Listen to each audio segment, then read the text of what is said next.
Salut à toutes et tous et toutes, c'est Tolric. Donc, le petit d'acier, le tout petit d'acier prend forme. Du moins, sa maquette. Donc la deuxième maquette au 1/20e.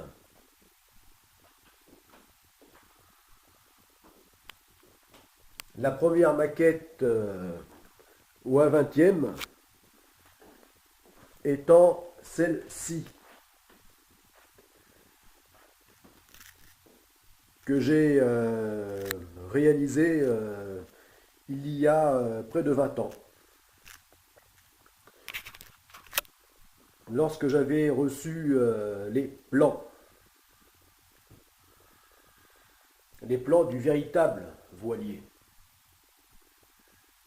Et je m'étais dit, eh bien qu'avant de pouvoir le construire, parce qu'en fait, à ce moment-là, je n'avais pas le budget nécessaire pour acheter les matériaux de construction, et surtout, je n'étais pas disponible en fait, puisque c'était l'époque où en fait, c'était surtout ça, l'époque où je naviguais, où j'étais euh, navigant, marine marchande, et donc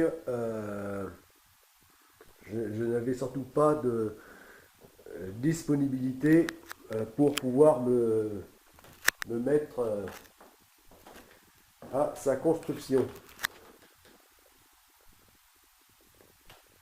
Voilà, donc là c'est la deuxième maquette donc que j'ai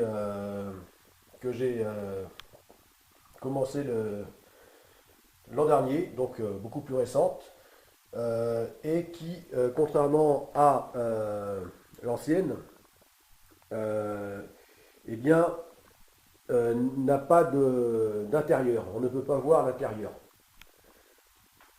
Puisque l'ancienne, en fait, avait surtout pour but de montrer les volumes intérieurs, de pouvoir se faire une idée, telle une maquette d'architecte, des volumes intérieurs. Voilà, alors que celle-ci, c'est au contraire vraiment plus pour se faire une idée des volumes extérieurs. Voilà. Donc l'ancienne,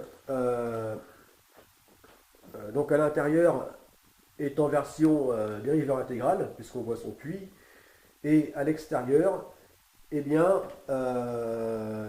elle est devenue, enfin, elle est passée en version quillard, euh, puis je vais enlever la quille pour la remettre en version dériveur intégral, et récemment, eh bien, donc j'ai refixé la quille euh, définitivement pour qu'elle représente la version du Chatham 33 extrême, ou enfin du Chatham 33 ou Chatham 330 extrême, euh, donc en version quillard. Voilà, mais la véritable version, enfin définitive, puisque j'ai repris la construction de ce voilier, de ce modèle, donc en version dériveur intégral. Donc là, maintenant, c'est clairement arrêté, hein, c'est définitif. Je n'y reviendrai plus. Voilà, donc en acier, coque et pont en acier. Voilà, voilà. Version dériveur intégral. Voilà. L'alu ne viendra que pour l'équipement de pont. Pour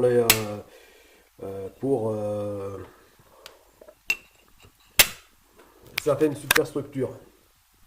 Voilà, ce qui permettra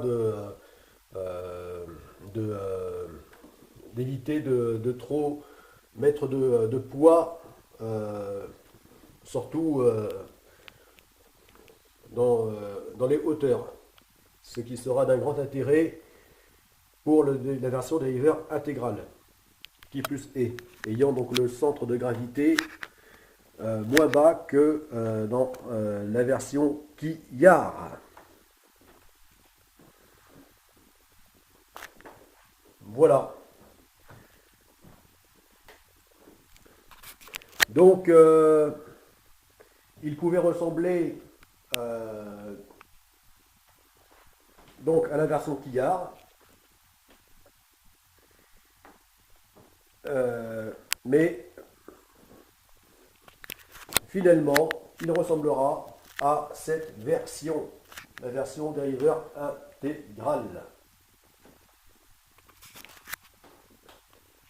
Je dis qu'il aurait pu ressembler à un Quillard, à sa version Quillard, parce que lors de du début de construction, lorsque j'ai monté la structure sur le site, le chantier, eh bien, à un moment donné, je l'ai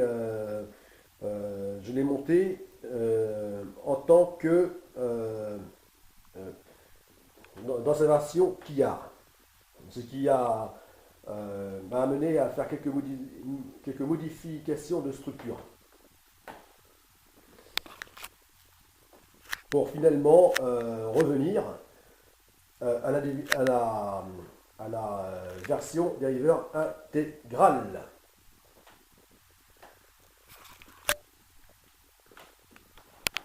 Raison pour laquelle là je m'apprête à démonter la structure pour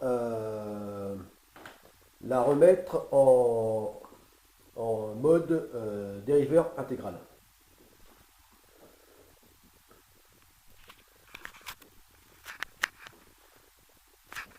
Voilà, et tant qu'à faire, comme j'ai déjà expliqué sur le site de construction, l'avancée de 1 mètre vers l'avant et bâtir la coque non plus à l'envers mais à l'endroit. À l'endroit. Parce que les petits navires, en général, on les construit à l'envers. Enfin, du moins, les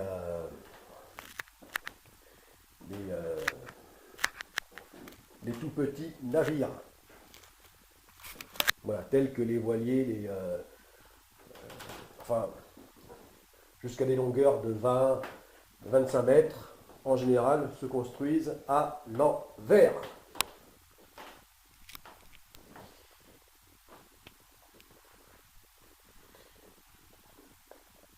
Voilà.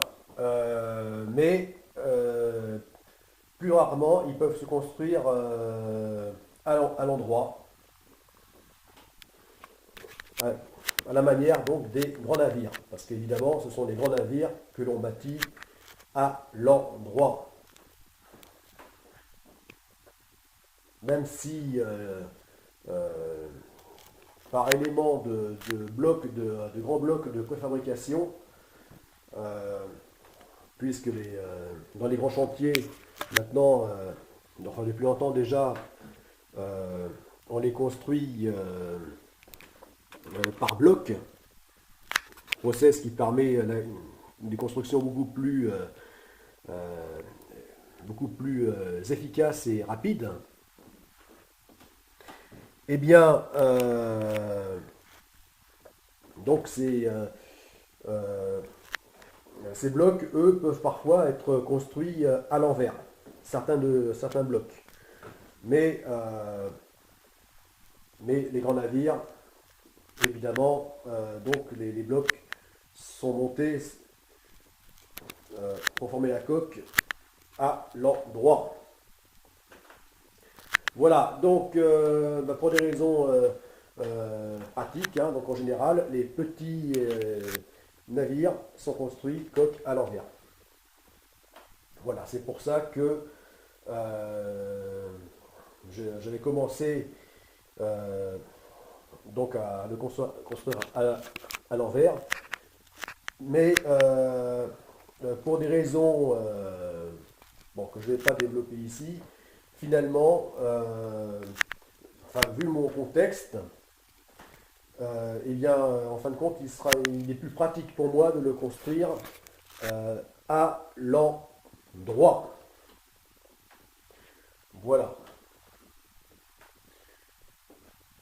En général, on les construit à l'envers parce que c'est plus pratique aussi. Mais dans mon cas, ça il ne s'avère plus si pratique que ça. Voilà. Donc c'est pour ça que je prends cette décision de le construire à l'endroit. Chose effectivement qui n'est pas courante, qui, qui arrive des fois, mais qui n'est pas assez courante pour ce qui est de la construction des petits voiliers.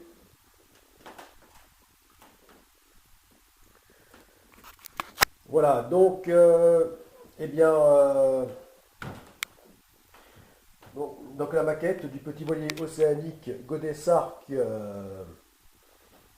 Pakicetus prend forme.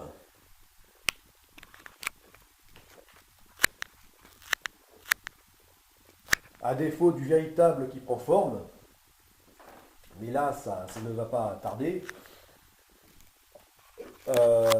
eh bien là c'est sa représentation définitive qui prend forme. Sa maquette qui prend forme. Voilà. Et là, elle prend vraiment donc non seulement la, la forme par la version définitive, donc à laquelle j'ai opté, c'est-à-dire navire intégral, et, par rapport aux modifications dans la limite du possible que j'apporte donc à ce modèle, à ce plan du Chatham Extreme 330, eh bien c'est l'allongement du roof. Ici, le roof, donc l'allongement d'1 mètre à peu près, et l'allongement aussi d'1 mètre environ du cockpit. Voilà, ce qui forme un cockpit beaucoup plus vaste. Voilà. Donc ce sont ces modifications qui lui donnent cet aspect un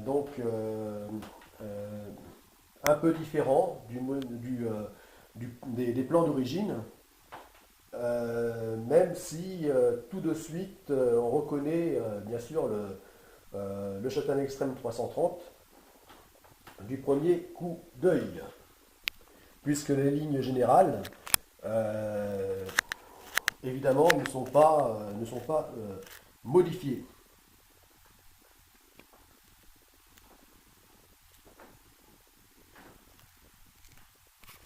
Ne sont pas modifiées pour respect donc du plan d'architecte, de son architecte, sans quoi il faudrait, pour apporter de telles modifications de ligne générale de coque, il faudrait demander euh, son, son avis et sa validation. Ainsi que qu'également donc la validation des affaires maritimes.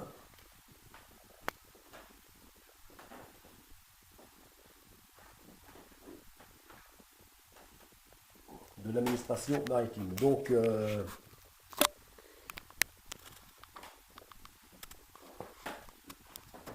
pas de modification majeure, bien sûr, ce qui fait que euh, malgré les modifications apportées, eh bien tout de suite on reconnaît le modèle du Chatham Extreme 330. Bon, je stoppe et reprends la vidéo.